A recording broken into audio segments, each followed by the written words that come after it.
Good day and welcome to HTMi Hospitality TV.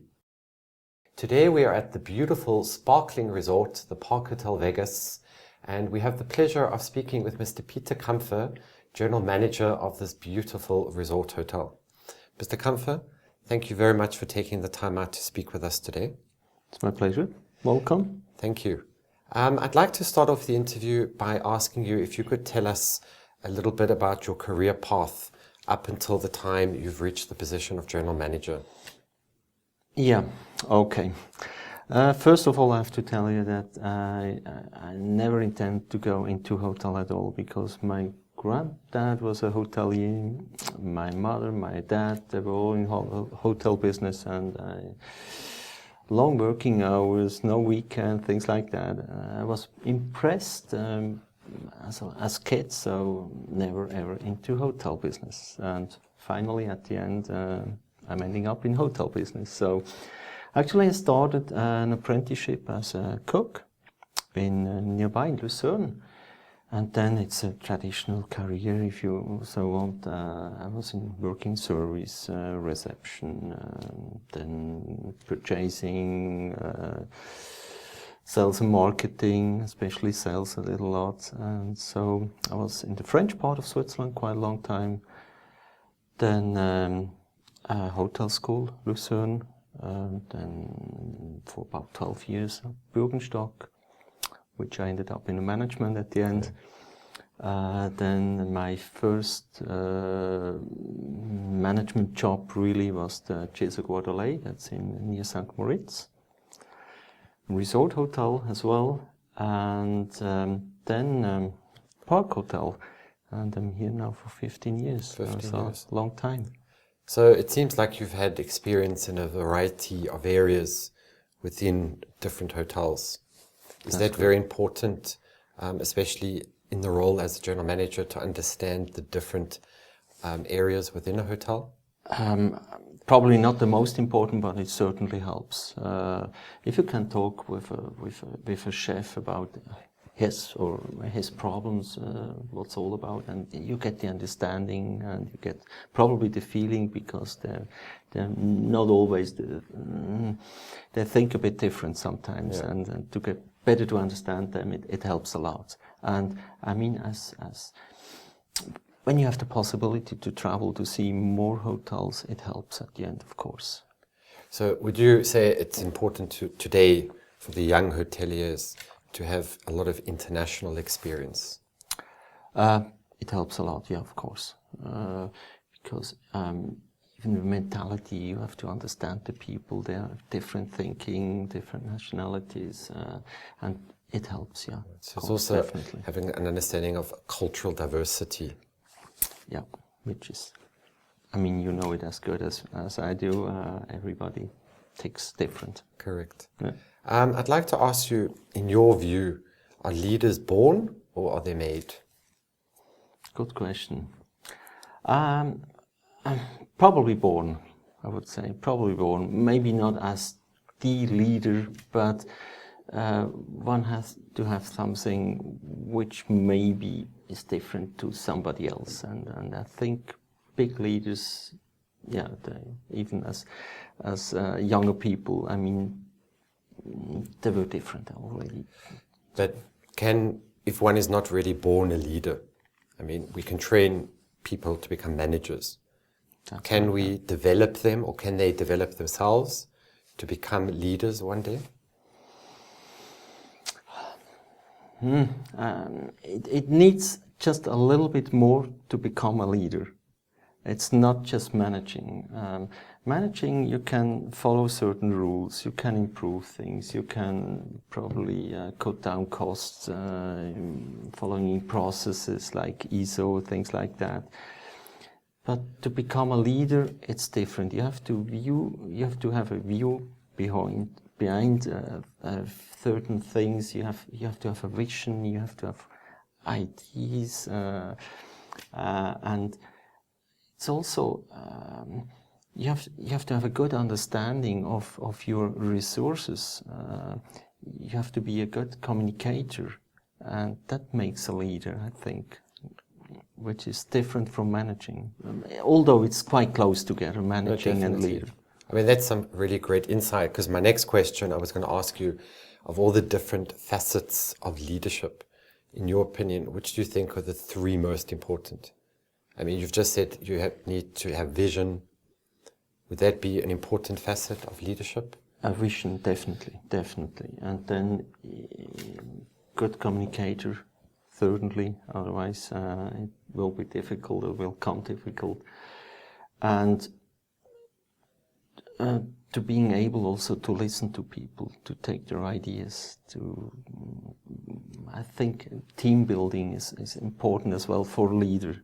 One has to share leadership with your, can be anyone, can be a manager from front desk or from a chef from the kitchen, because they bring in ideas, and you have to to mix them together and to go forward.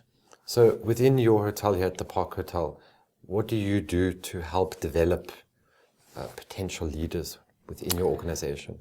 I mean, it's in the contract of everybody, so they should bring at least one good idea per month. Yeah. To bring us forward from their area where they're working. So it can be in service, can be in housekeeping, anywhere.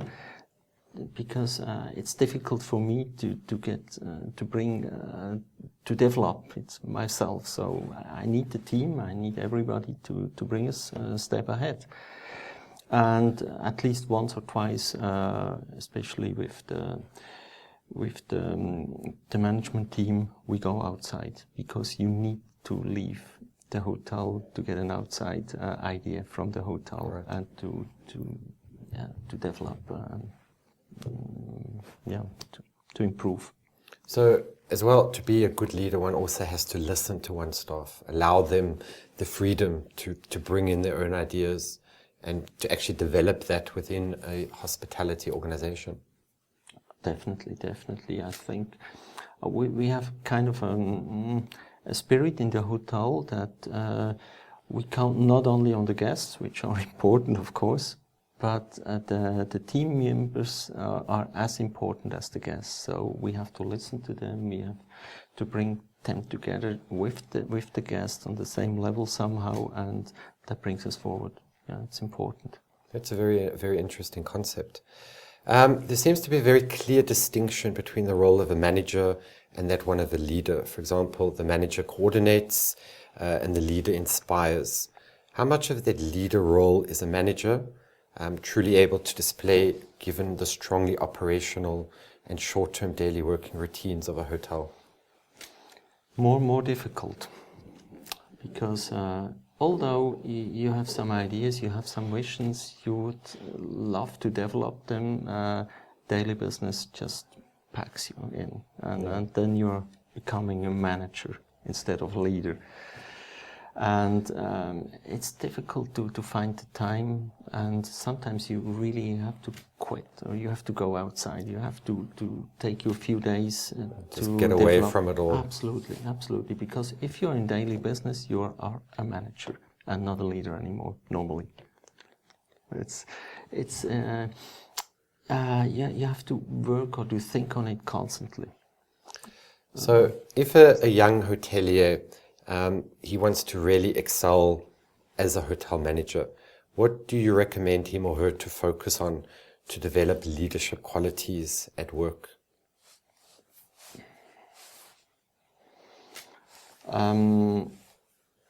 He has to listen. He has to open his eyes.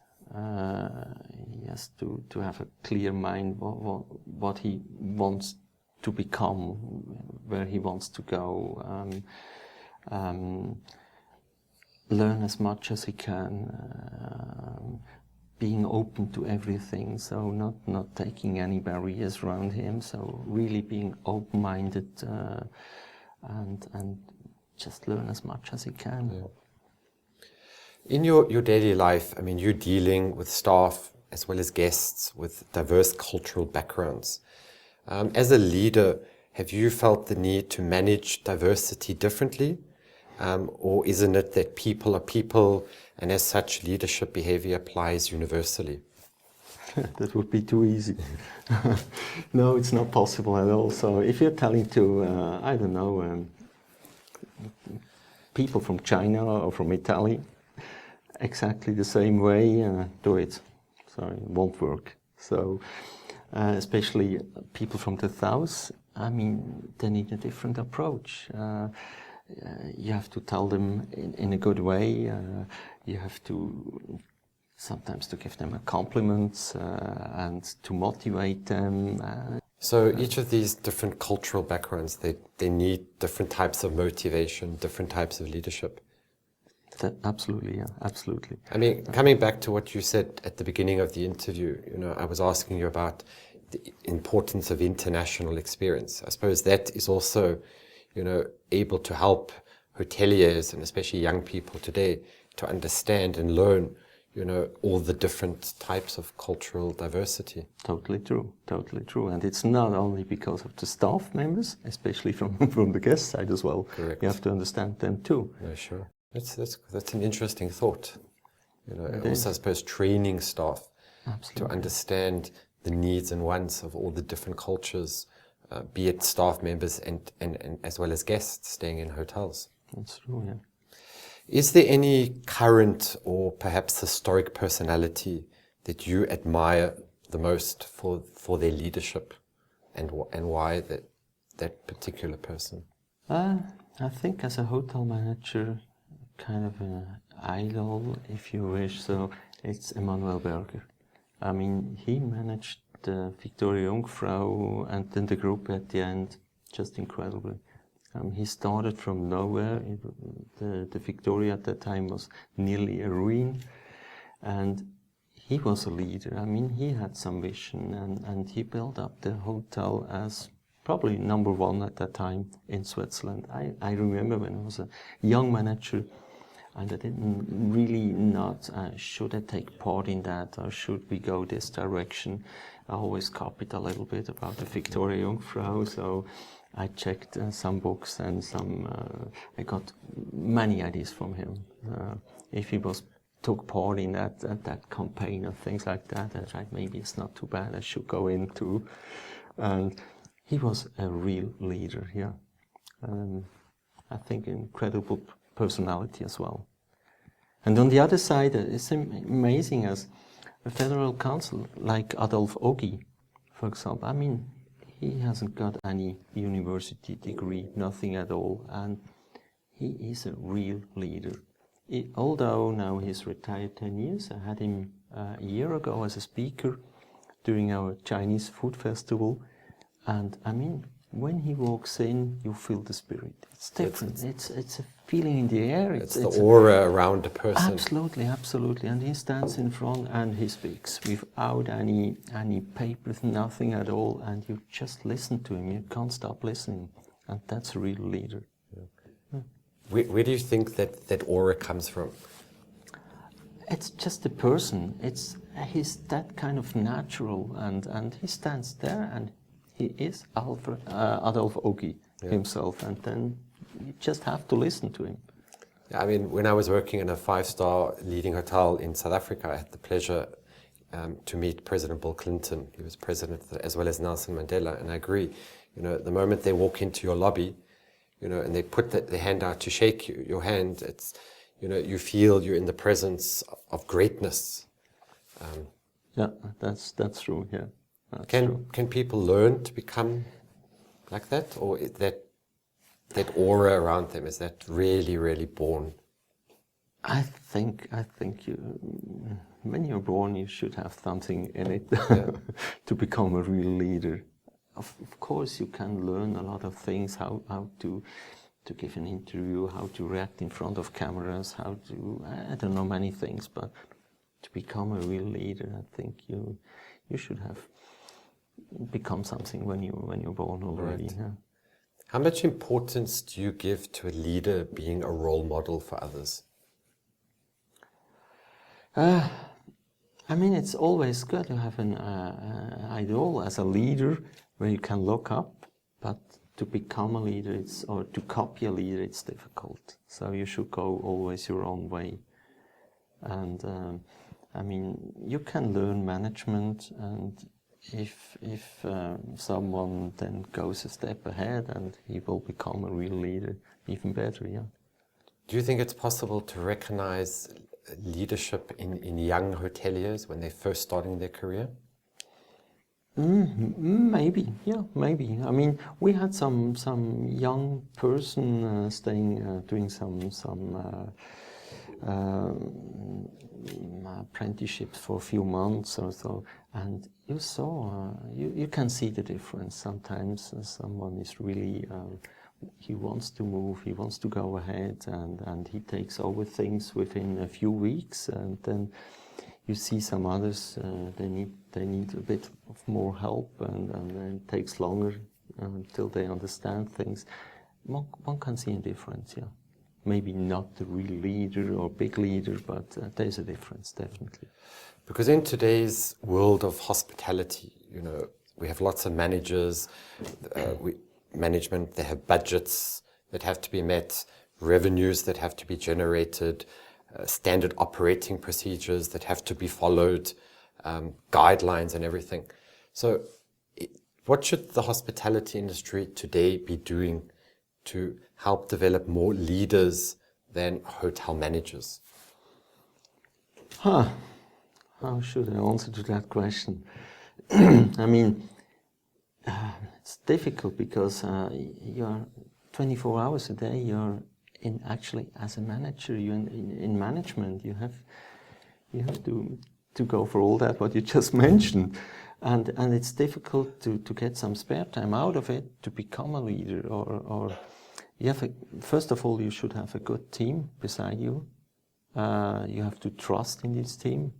You have to help them, you have to motivate them, so they can take as much over as you can handle over, and then you need time also to develop ideas, and I think it has a lot to do with motivation as well to become a leader. You see a manager, he has some, I don't know, subordinates, and the leader has some fans or some followers. Yeah. That's a big difference. And it's all about, a lot about of motivation, of understanding. You have to talk, you have to build a management team, and you share leadership. Okay. What is your vision for hospitality in the future? I think it's the most exciting business worldwide. As you know, I think more and more people have the money to travel, so it's increasing, that's for sure. Maybe not in Europe, but in other parts of the world. It's all about quality at the end. Especially the problem we have in Europe now with the euro, or in Switzerland especially with the euro. So when you're getting more expensive, people are expecting more service, perfect quality, and if you're not working on the quality constantly, then you will have a problem sooner or later. So what radical changes do you think the industry may go through in the future? I mean, it has already changed since the last 10 years. That's with internet, with all now those electronic booking channels, with TripAdvisor, Holiday Check. You're checked every day by clients. So you have to react on that. Price transparency, it's important because it's open, so from China I can check prices in US and the other way around. So transparency, it's important. Are the hotel guests of tomorrow going to be more demanding? I would say so, yeah, because they're traveling worldwide and they're comparing not Park Weggis with Park Hotel Fitz now, or a hotel in Luzern, so they compare us with maybe the best hotels in China, in US, everywhere. So yeah. I mean, it was very interesting that you said earlier it all comes down to providing quality. I was reading a very interesting article a couple of days ago where they say that in the future, the demand for ultra luxury properties and the ultra luxury traveler is actually going to increase. So what do you think hotels need to do to distinguish themselves? And I'm speaking about the luxury segment from their competitors. Or what does the Park Hotel Weggis do to distinguish yourselves from your competitors? First of all, the question is, what is luxury? I mean, luxury can be defined in having time, having a good time, relax, reading a book can be luxury. So we really try to welcome our guests as our best friends. So I always tell to the staff, please welcome everybody as you welcome your really best friend at home. Doing everything to please him, that you can go on as a best friend with him and you won't lose him as a friend. And that's exactly the same thing what we should do for our guests. So we won't lose them, we want to count them back. I mean, we provide already all the services, what you know from good hotels all over the world. We have a spa, we have fantastic kitchen, we have an extraordinary wine list. But I think that all, I count that as hardware. And in my opinion, only the software makes the difference. And software is people business. Just how you treat people, how you communicate, and that's a lot with training. So you invest a lot in training, because many management Absolutely. say, you know, we don't train, we want to train, we don't do it because we don't have the time and we don't have the money. That's most important. You need to find the time and you need to find the money, because otherwise it's the death of hotellerie. Correct. I mean, training is one of the most important motivating factors for staff today. Absolutely. I mean, everybody wants to go a step further sooner or later. So you have to motivate them, you have to train them, otherwise they won't make the next step. And at the same time, it helps a lot to keep down or low the fluctuation. And I mean, if you have, we have Inner Circle Club. So everybody who works at Park Weggis for at least 5 years, he comes into that club. And once a year, we going elsewhere with them a day, doing something spectacular. Or with our management team, we go once a year abroad. We have been to Istanbul, to Bordeaux, to other cities. Just motivation. Right. And that's really important. And I think you should invest in your staff. If you're not doing it, you will lose soon. What percentage of your customers are return customers as opposed to new customers? About 35% are regular guests of Park Hotel. And then, of course, you have new guests, of course, which is good. Just coming back to the software that you mentioned, you know, I mean, you say that treat guests as your best friends. But what does the Park Hotel Weggis do that's very unique to help maintain that repeat customer? I mean, we first of all, we are part of the Swiss Deluxe hotels. Swiss Deluxe hotels are checked once a year by leading quality assurance from London. And they're doing the same thing for about 20 other brands, such as Four Seasons, leading hotels, and you have to achieve at least 79% out of 100. So you have to train certain things, but we always try to go a step further, which makes then the personal difference. So whenever possible, to name the people by their name, because everybody wants to hear his name. It's most important. To really to fulfill every wish, whatever we can. Of course, there are things which you can't, but most of it's possible. And just to go a little bit further, a little bit closer to the guests, to listen to them, to try to talk to them.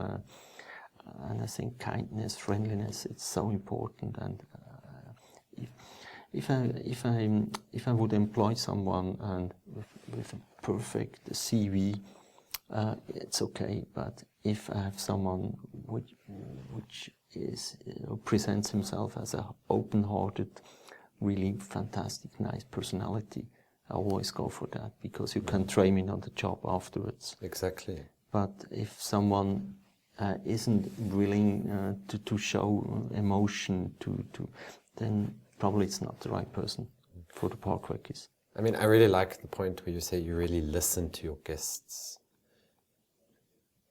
I mean, you're one of the top hotels on TripAdvisor. Do you take TripAdvisor comments very seriously? I mean, when a guest writes something positive, or sometimes it happens negative, do you as management take those comments seriously? Yeah, that's part of the daily business. you have to look at those comments, not only on TripAdvisor, Holiday Check, and a few others, and you have to take it seriously. Of course, sometimes you remember a guest and you know exactly that he's probably not telling the truth, but you have to listen to him, you have to answer to him, and it's important. And you have to share that knowledge then with the staff, because they have to know what's happening there, and you need to train them that maybe in this free time they're looking to that as well and take it seriously too. That's important. I'd just like to end off the interview by asking you one of my very famous questions. What is the Peter Kämpfer definition of quality guest service? Probably I mentioned it already. To love people. We are in the people business, and to go to talk to the guests and really to treat them as good friends. I think that's easy as that. And then I suppose the rest just comes naturally when you keep, the staff are happy, then we're going to make sure that the guests are also happy at the same time. That's absolutely true, yeah. Mr. Kämpfer, it's been a real pleasure speaking with you and listening and sharing your wonderful insights into the world of leadership and hospitality. And we thank you very much for your time. Thanks a lot for being here. Thanks a lot. Thank you.